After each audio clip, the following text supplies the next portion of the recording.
Les manœuvres militaires conjointes qui traduisent l'importance de la coopération militaire entre plusieurs pays se sont achevées ce 16 avril à Dammam en Arabie Saoudite. Dénommé bouclier commun du Golfe, l'exercice final s'est déroulé en présence des hautes personnalités de plusieurs pays. Le président du Faso y était également. Sur place au Burkina Faso, c'est un exercice de simulation qui a été donné à voir au camp d'entraînement des Camouessins. Des forces spéciales ont fait une démonstration de ce qu'elles ont appris dans le cadre du Flintlock, un exercice militaire auquel participent cette année 19 000 soldats d'une vingtaine de pays. Le résumé de la simulation à suivre dans ce journal. Dans l'actualité également, la coordination des syndicats de la fonction publique pose les conditions de sa participation à la conférence sur la réforme du système de rémunération des agents publics de l'État. La CFFP n'approuve pas le format proposé par le gouvernement et souhaite une résolution structurelle des problèmes actuels de la fonction publique burkinabé. Et si les choses restent en l'état, cette organisation ne participera pas à la conférence sur la réforme du système de rémunération des agents publics de l'État. La 18e édition de Koundé, c'est dans une dizaine de jours et le comité d'organisation fait le point des préparatifs. De grandes figures de la musique africaine sont attendues à Ouagadougou pour la circonstance. Le budget, lui, est bouclé à 70% et les tendances du vote du public sont en faveur de Habibou Sawargo. Le point de l'organisation du Koundé 2018 à suivre également dans ce journal. Mesdames, Messieurs, bonsoir. Merci de nous suivre. Cela dit, en Arabie Saoudite, le président du Faso a assisté ce lundi à la clôture des manœuvres militaires conjointes dénommées Bouclier commun du Golfe. Cet exercice organisé par le ministère saoudien de la Défense a connu la participation de 23 pays, dont ceux du G5 Sahel. L'objectif principal du Bouclier commun du Golfe est de renforcer la coopération militaire entre les différents pays. Vous aurez plus de précisions sur cet exercice au cours de nos prochaines éditions. Et puis, sachez qu'une délégation de la Fédération des associations islamiques du Burkina accompagne le président du Faso pour ce voyage à Dammam en Arabie Saoudite. Et sur place, le chef de l'État s'est entretenu avec les membres de cette délégation. Au menu des échanges à la situation nationale et les préoccupations de la communauté musulmane, notamment celles liées à l'insertion professionnelle des diplômés en arabe. Le point avec Mathias Drabo et Olopoda.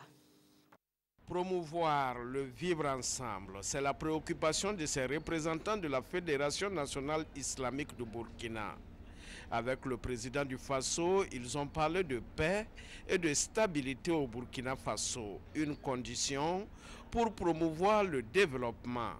Principalement, la question connue des arabisants a été en tout cas au centre des débats pour voir comment les prendre en compte aussi, pour qu'ils apportent aussi leur contribution en tant que Burkinabés, avec une langue qui est de plus en plus importante dans le monde.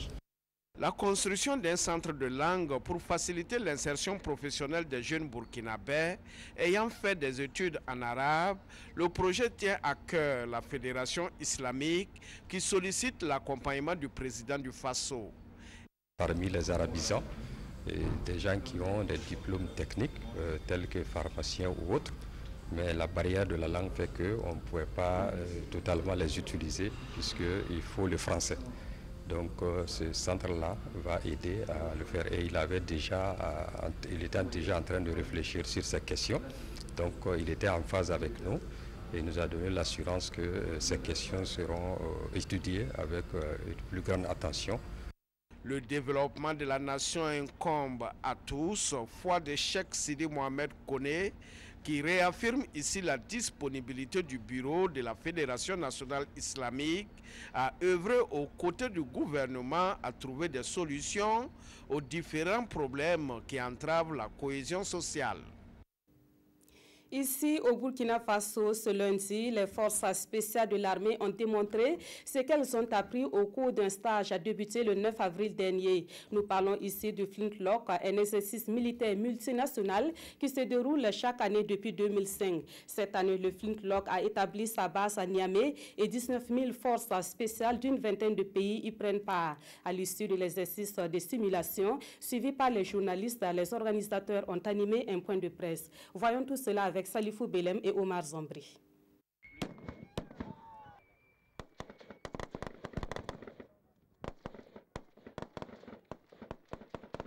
Une petite unité des forces spéciales de l'armée malienne réagit à une embuscade tendue par des groupes hostiles.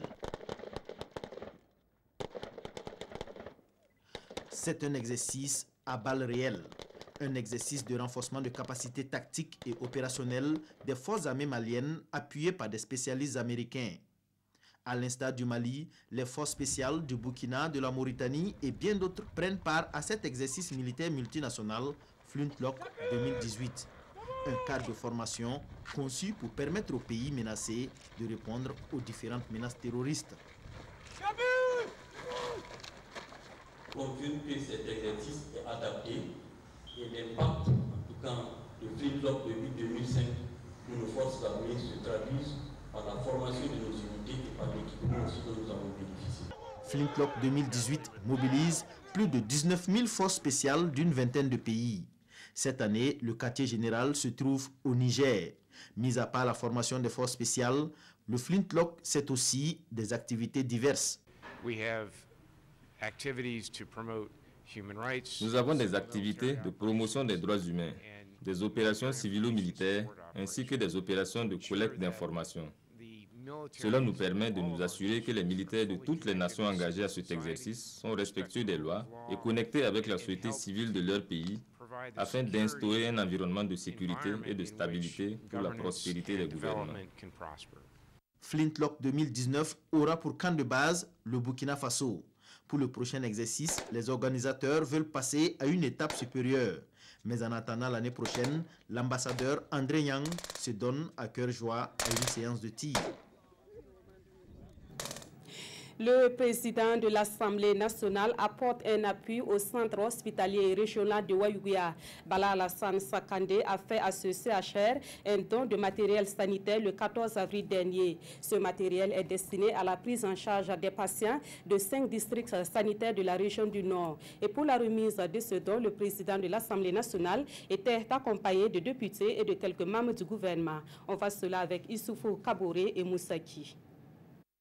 Un ouf de soulagement pour le personnel et les patients du centre hospitalier universitaire CHU de Waïouia. Ils reçoivent ici des mains du président de l'Assemblée nationale du matériel d'une valeur d'environ 60 millions de francs CFA. Un geste qui vient pallier le manque de certains matériels. Et ce matériel a été obtenu dans le cadre de la coopération parlementaire que nous entretenons avec beaucoup de pays. Et quand nous faisons uniquement des sorties, ces sorties-là aussi servent à quelque chose parce que nous discutons, nous cherchons des partenaires de façon à ce qu'on puisse accompagner les différentes structures. Nous devons mettre la main à la pâte pour que nous puissions accompagner les structures sanitaires afin d'offrir des soins de qualité aux populations. Le CHU reçoit les malades des 5 districts de la région du Nord, à savoir Titao, Séguénéga, Goursi, Yakou et Waïouia. Pour les responsables, ce lot de matériel répond à un besoin déjà exprimé. Les lits vont aller dans les salles d'hospitalisation. On a des biscuits électriques, ça va aller en chirurgie. On a des casaques que les chirurgiens vont porter pour opérer. Donc déjà là où ça doit aller, ça on le sait déjà. Parce que c'est nos besoins. Donc du coup, ce n'est pas quelque chose qui est en dehors de ce que nous voulons. C'est ce qu'on veut.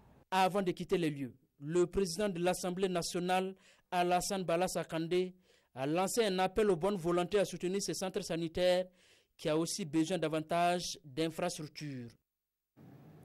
Autre titre de l'actualité, la coordination des syndicats de la fonction publique pourrait ne pas participer à la conférence nationale sur la réforme du système de rémunération des agents publics de l'État. Elle ne compte pas y prendre part si le format proposé par le gouvernement reste le même et elle demande à ce que les problèmes soient posés et résolus de façon structurelle. Et cette organisation de défense des intérêts des travailleurs a donné sa position sur le sujet au cours d'une conférence de presse ce matin à Ouagadougou. La synthèse avec Paul David Bambara et Nyarkiteda.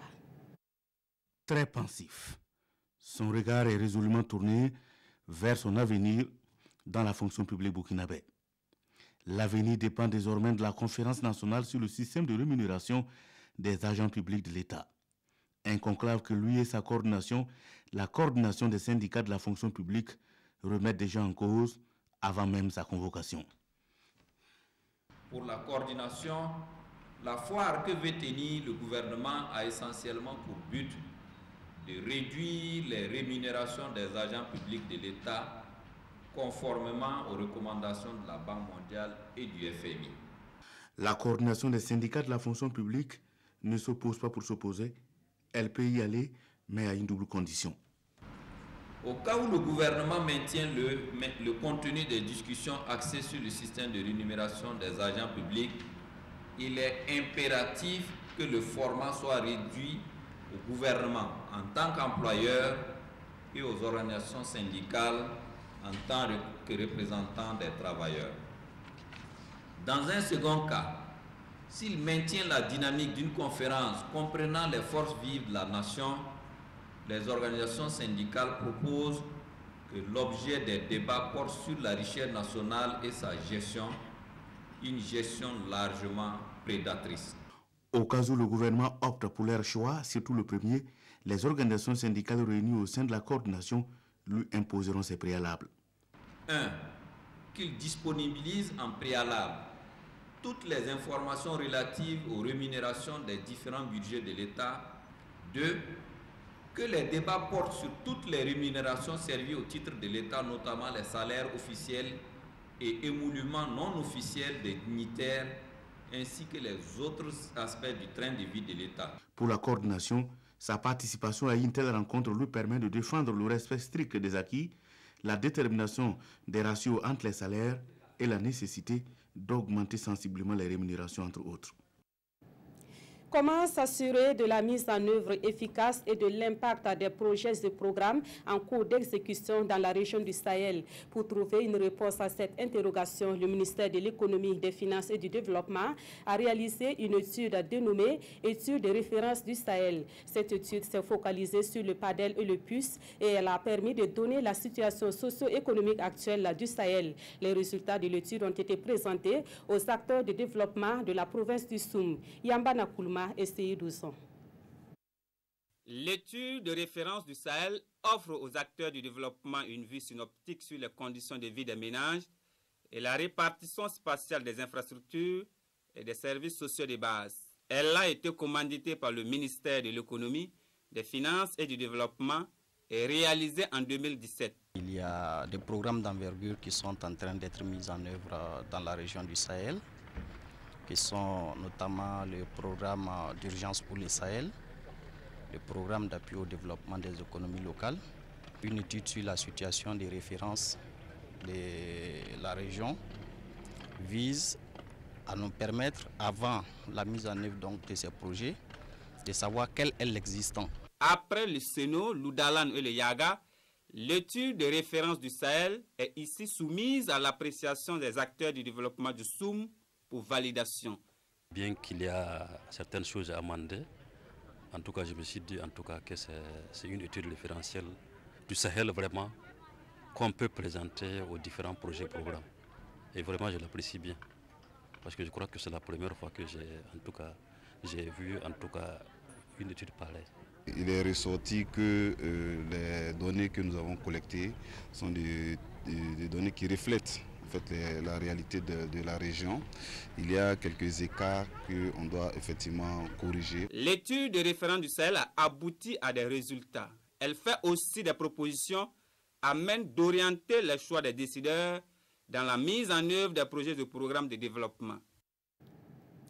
Des peines d'emprisonnement fermes allant de 3 à 12 mois pour 4 accusés à la barre au tribunal correctionnel de Fada. Ils étaient 5 individus à être poursuivis pour des faits de destruction des locaux de la brigade de gendarmerie de Madjouari dans la Kompianga. Les faits se sont déroulés en février dernier et ces individus avaient investi la brigade de gendarmerie pour exiger la libération d'un de leurs frères détenus. On en sait plus avec Désiré Ilboudo et Chantal Laouedraogo. Des peines d'emprisonnement ferme allant de 3 mois à 1 an sont prononcées ici, au tribunal correctionnel de Fada, contre 4 de ces 5 prévenus de Madjouari dans la province de la Kompianga. Ils sont reconnus coupables de faits d'outrage, d'incitation à la rébellion et de refus d'obtempérer. Les faits remontent à la nuit du 21 au 22 février dernier, où ces présumés avaient pris d'assaut la brigade de gendarmerie de Madjouari pour exiger la libération de leurs camarades. Ce dernier avait été interpellé par la gendarmerie pour refus d'obtempérer au cours d'une opération de contrôle routier. Lors donc des audiences du 4 avril dernier, une seule personne a reconnu les faits qui lui sont reprochés, pendant que les 4 autres ont plaidé non coupables. Le procureur, dans ses observations, avait souligné que les accusés agissaient en leur âme et conscience, et pour cela, il avait requis des peines d'emprisonnement allant de 24 à 36 mois contre les 4 et l'autre relaxé au bénéfice du doute. Du côté de la défense, l'avocat clame que les charges retenues contre ses clients ne sont pas constituées et demande donc au parquet de les acquitter. Mais ces requêtes n'ont pas empêché le président du tribunal de prononcer la sentence après avoir déclaré irrecevable la constitution de la partie civile. La défense dispose donc d'un délai de 15 jours pour faire appel. De Fada, nous mettons le cap sur Bobo-Dioulasso où les parents d'élèves s'engagent dans la lutte contre l'incivisme en milieu scolaire. À travers leur coordination, ils ont initié un forum sur le phénomène de l'incivisme dans les établissements scolaires. Le forum a regroupé les responsables des associations des parents d'élèves de la région des Hauts-Bassins qui veulent désormais être plus en relation avec l'école de leurs enfants. Martin Zerbo et Ahadi Sandamba. Des parents d'élèves face au phénomène de l'incivisme en milieu scolaire. C'est un forum qui se penche sur la responsabilité de la cellule familiale dans ce fléau qui mine le système éducatif burkinabé. L'initiative est de la coordination régionale des associations des parents d'élèves du secondaire et du supérieur des Hauts-Bassins.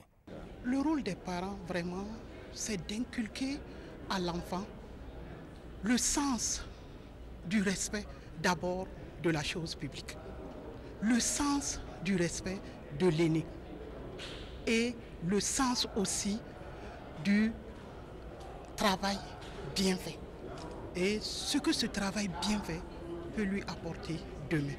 À cette rencontre, il s'agira donc pour ces acteurs de la chaîne de faire le diagnostic de la situation en vue de proposer des solutions idoines pour une réduction sensible du phénomène. Une initiative bien appréciée des plus hautes autorités en charge de l'éducation. C'est un pas vers la prise de conscience et on espère que justement avec ce qu'ils se diront ici et l'engagement qu'ils prendront de s'investir dorénavant dans l'éducation de leurs enfants, dans le suivi justement donc de leurs enfants, ça pourrait contribuer à réduire sensiblement le phénomène de l'incivisme en milieu scolaire. Ce forum se veut un cadre fédérateur de synergie pour une sortie de crise. Pour ce faire, les recommandations qui sortiront de la rencontre seront remises à qui de droit pour application. Ici, à Ouagadougou, la présidence du FASO veut une meilleure gestion du patrimoine de l'État. C'est à cela que répond la création du poste de comptable des matières de la présidence. Il est occupé par Thomas Wambiri Sawadgo, installé dans ses nouvelles fonctions ce lundi. Notons que le même poste existe désormais dans les ministères et les institutions du Burkina Faso. Jean-Eudes Bayala, Vincent Achenderbego. Thomas Wambiri Sawadego, désormais comptable principal des matières de la présidence du FASO. Il est installé dans ses nouvelles fonctions par le secrétaire général du ministère de l'économie, des finances et du développement, en présence de la secrétaire générale de la présidence du FASO et de la directrice générale des affaires immobilières et des équipements de l'État. Ses missions principalement, c'est la gestion du patrimoine mobilier et immobilier de l'État, et aussi la tenue des comptes de la comptabilité matière en vue de la production des comptes généraux au niveau de l'État. Et c'est un domaine autrefois abandonné. L'État met assez de moyens pour faire des investissements, mais il se trouve que derrière, il n'y a pas une bonne gestion de ces investissements et c'est un perpétuel recommencement. Le même poste de comptable principal est créé dans tous les départements ministériels et les institutions. Un poste qui se veut distinct de celui de DAF, le directeur des affaires administratives et financières. Le DAF va s'occuper de la gestion budgétaire. Du reste, le DAF sera désormais appelé responsable de la fonction financière dans le cadre du budget programme. Voilà, donc il n'y aura pas de doublon. Du reste, c'est des acteurs complémentaires. L'autre gère les crédits et l'autre gère le patrimoine immobilier. C'est vrai, la tâche est immense, mais je pense qu'avec l'appui de tous, nous allons y arriver. Et je suis le premier comptable matière installé au niveau du Burkina Faso. Je prends l'engagement de m'investir à cette tâche. Cette installation est la première d'une série de prises de fonction de tous les comptables principaux des matières nommés en Conseil des ministres le 1er mars dernier. Quand des villages parviennent à mettre fin à la défécation à l'air libre, cela vaut une célébration et c'est ce qui s'est passé le 12 avril dernier à Kompianga dans l'est du Burkina Faso. L'événement est initié par l'Organisation néerlandaise de développement qui veut ainsi encourager les villages modèles en matière de lutte contre la défécation à l'air libre. Cette action s'inscrit aussi dans le cadre du projet Amélioration de l'accès à l'assainissement et à l'hygiène. Le reportage de Seydou Nikiema et Ibrahim Sanou. Ils représentent chacun l'un des 7 villages de la province de la Kompianga à être certifié fin de la défécation à l'air libre par l'Organisation néerlandaise de développement SNV. Certificat en main, ils ont désormais la charge d'être des relais et aussi des modèles pour les autres villages non certifiés. Nous-mêmes, on a dit aux gens, avec des défécations à l'air libre, même si on ne dit pas là, on ne connaissait pas, c'est pas bon. Ça nous fait un grand plaisir d'avoir ces certificats. On va aller présenter ça au village. Si on nous parle d'assainissement et de latrines, on se disait que bon, on a la forêt, on n'avait pas besoin. Mais avec les différentes sensibilisations, nous sommes arrivés à convaincre effectivement toute la population que si on se lance dans l'hygiène assainissement, c'est égal à la santé, c'est égal au travail et c'est égal au développement. Cette journée est célébrée dans le cadre du projet Amélioration de l'accès à l'assainissement et à l'hygiène. Elle vise ainsi à encourager ces communautés déclarées fédales à continuer dans le processus de changement de comportement. C'est une source de satisfaction et aussi un signal fort aussi aux villages qui traînent un peu, qui sont dans le processus, mais qui traînent les pieds, pour leur dire que c'est possible. Un changement de comportement, c'est difficile, mais quand on voit les acquis aussi, ça réconforte et ça donne le courage d'avancer. Et nous espérons vraiment que nous allons aller plus loin, très loin avec ça. Mise en œuvre depuis septembre 2015, ce projet ambitionne à terme d'accroître le taux d'accès à l'hygiène et à l'assainissement qui est actuellement de 13,7% dans la région de l'Est. Cette révélation à présent, les femmes burkinabées écoutent moins la radio comparativement aux hommes et de nombreuses localités ne sont toujours pas couvertes par ce média au Burkina Faso. C'est ce qui ressort d'une étude sur les radios au Burkina Faso, une étude qui révèle également un manque de formation du personnel des radios communautaires. C'est une étude commanditée par l'UNICEF et réalisée par un service du ministère en charge de la communication. Adama Giti et Aruna Mari. Entre 6 et 7 Burkinabés sur 10 écoutent la radio. C'est un éclairage qui émane de l'étude sur le paysage radiophonique au Burkina Faso. L'offre et la demande radiophonique sont autant de points décortiqués dans cette étude réalisée par le ministère en charge de la communication. Certaines zones de notre pays qui sont paradoxalement des zones qui ont besoin d'avoir accès à l'information, d'avoir accès à un certain nombre de sensibilisations. Ces zones-là ne sont pas suffisamment maillées par les médias, notamment la radio, qu'elle soit dans son ensemble commercial, communautaire, associative, etc. C'est que la radio reste quand même un élément extrêmement écouté et que ça reste un canal par lequel nous pouvons toucher un certain nombre d'acteurs sur les changements de comportement, sur la promotion d'un certain nombre de valeurs, sur la promotion également d'un certain nombre d'éléments d'équité dans le genre, dans la promotion des enfants, des jeunes filles, etc. C'est un document commandité par l'UNICEF et qui devra servir de boussole dans son intervention. Pour l'UNICEF, le média oral qu'est la radio demeure un véritable outil de mobilisation sociale.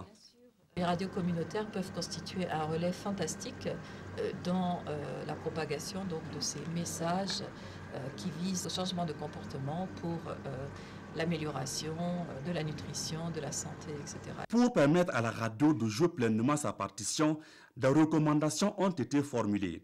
Il est demandé au département de la communication davantage de moyens pour la formation des agents de radio communautaires. L'étude recommande aux promoteurs de radio la prise en compte de la diversité linguistique dans leur programme. Les Koundé 2018, c'est pour le 27 avril prochain et les organisateurs font le point des préparatifs. Le commissariat général des Koundé annonce la venue de stars africaines de la musique comme Fally Ipupa, Charlotte Dipanda et Chidima. Concernant le vote du public à la date de ce 16 avril, les tendances sont en faveur de Abibou Sawargo avec près de 50% des voix. On apprend également que le budget de l'organisation est bouclé à 70%. Ces informations et bien d'autres ont été données au cours d'un point de presse ce lundi. Alidou Bazini, Ismaël Diloma, Sirima. À moins de 2 semaines des Koundé, le commissariat général annonce la venue de Fally Ipupa, Charlotte Dipanda, Chidima et Hiro. Frères Malcolm, Sana Bob et Nathanaël Minogo seront aussi de la partie, avec à leur côté le ballet national et un collectif de jeunes dames.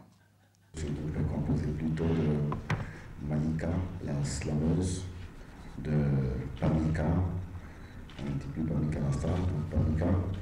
Il y a Owena. Owena, c'est une découverte quand même pour beaucoup de gens. Il faut suivre cette jeune fille de près parce qu'elle a quelque chose au plan de la voix. Et il y a Enis Goula. À cette 18e édition des Koundé, 15 trophées seront décernés, dont Charles de Batoro, Abibou Sawadogo et Awa Boussim sont les nominés pour le Koundé d'or. Ils sont aussi les nominés pour le Koundé du public. À date, nous avons 16,79% de vote pour Awa Boussim, 34,01% pour Don Charles de Batoro et 49,2% pour Abibou Sawadogo. Le commissariat général des Koundé annonce également un défilé de mode pour magnifier davantage le Kokodunda. Les organisateurs indiquent aussi que les tickets sont disponibles pour le Koundé 2018, prévu ce 27 avril. Chaque personne devrait débourser 50 000 francs CFA.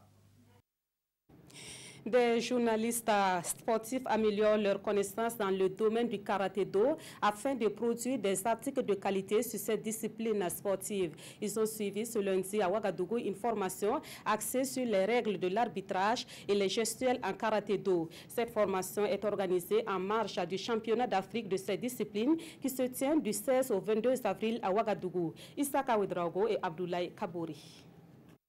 Eux, ce sont les journalistes sportifs, la quarantaine dont une fille, qui sont venus s'approprier les béabas des règles d'arbitrage et les gestuels en karaté-do. Et ce, en prélude au championnat d'Afrique de la zone 3 de la dite discipline qui se tiendra du 16 au 22 avril prochain dans la capitale burkinabé. Plusieurs points relatifs à cet art martial japonais ont été portés à la connaissance des stagiaires. Il s'agit donc d'expliquer d'abord aux journalistes comment s'organise une compétition de karaté, de faire comprendre qu'il y a la partie kata et la partie kumité, de faire comprendre comment s'organise l'arbitrage kata et l'arbitrage kumité.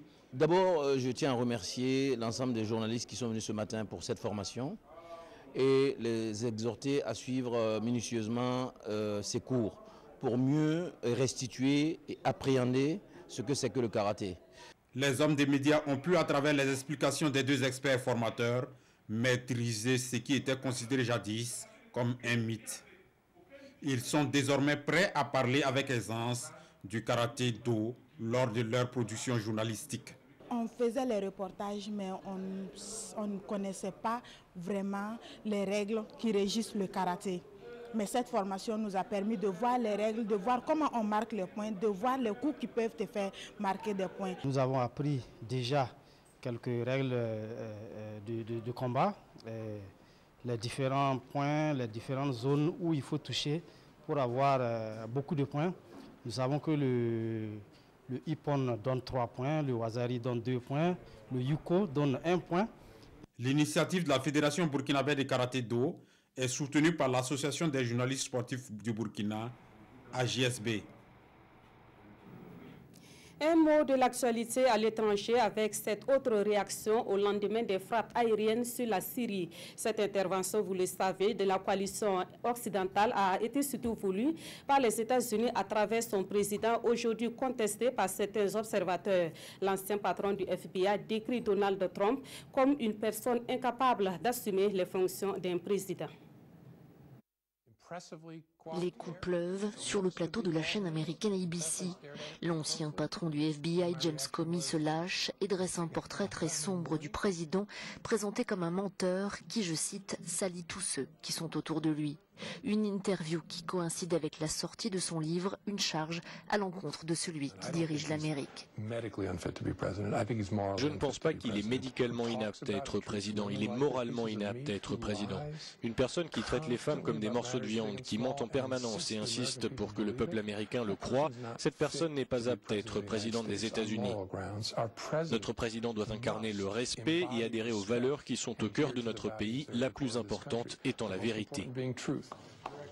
Limogé en 2017 par Donald Trump, James Comey l'accuse d'être obsédé par son image et le présente comme un mafieux, un être malhonnête et égocentrique.